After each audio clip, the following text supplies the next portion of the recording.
The hallway was packed, noisy, and chaotic, but everything went silent the moment Mia stepped through the doors. She wasn't used to schools this big, or faces this unfamiliar. She clutched the strap of her backpack like a lifeline, hoping today would finally be different, hoping she wouldn't be noticed.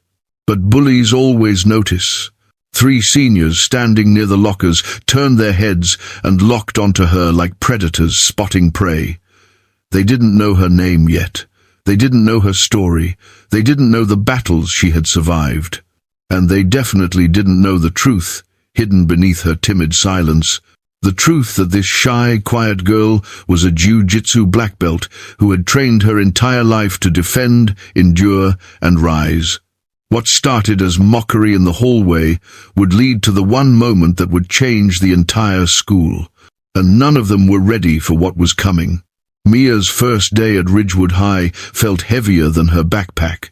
Every step she took echoed with memories she was trying to outrun her old school, her father's long illness, her mother working double shifts, and the constant moving from city to city. She wanted a fresh start, a quiet life, just peace for once. But peace rarely exists in hallways ruled by bullies. The 3 seniors, Grant, Cole, and Emma, were known for one thing: making the weak feel weaker.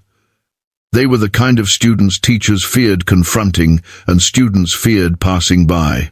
To them, Mia was perfect, small, silent, alone. She didn't know anyone. She didn't speak unless necessary.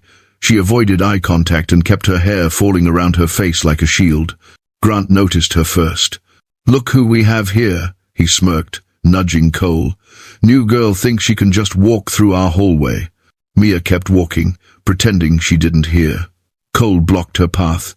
He was tall, broad-shouldered, and carried the kind of arrogance that came from never being told no. "Hey," he said, tilting his head. "We're talking to you." Her heart beat faster, not from fear but from restraint. Her mother's voice echoed in her head.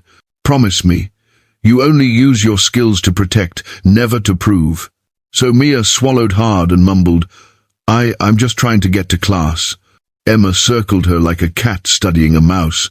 "Aw," she stutters. "How cute. Where are you from?" "A farm." Mia forced a weak smile, the kind she used when she didn't want trouble. "No, just moved." She tried stepping around them again, but Grant grabbed her backpack. She stumbled forward, her books spilling across the floor.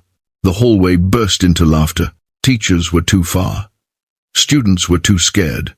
And Mia felt her chest tightening, not because she was afraid of them, but because she knew exactly what she could do if she let herself. Before she could respond, a soft voice whispered behind her, I can help you pick those up." It was Leo, the quiet boy from her homeroom, skinny, nervous, always carrying a sketchbook. He knelt beside her, gathering the fallen pencils. Grant shoved him lightly with his foot. Look, the new girl brought her own rescue puppy. The laughter grew. Mia inhaled deeply. Her knuckles tightened. Her posture shifted almost invisibly, but enough for her body to remember every technique, every drill, every promise. Leo noticed the change. "You okay?" he whispered. "I'm fine," Mia said, lifting her head slowly. Her voice no longer trembled. Her eyes weren't hiding anymore. But before anything escalated, a teacher appeared from the opposite end of the hallway. The bullies backed off instantly, masks of innocence taking over. But as Mia walked to class with Leo, she could feel it. This wasn't over. It was only beginning. Leo tried making small talk. "Those guys bother everyone, but they'll stop eventually." Mia didn't answer. She knew they wouldn't stop.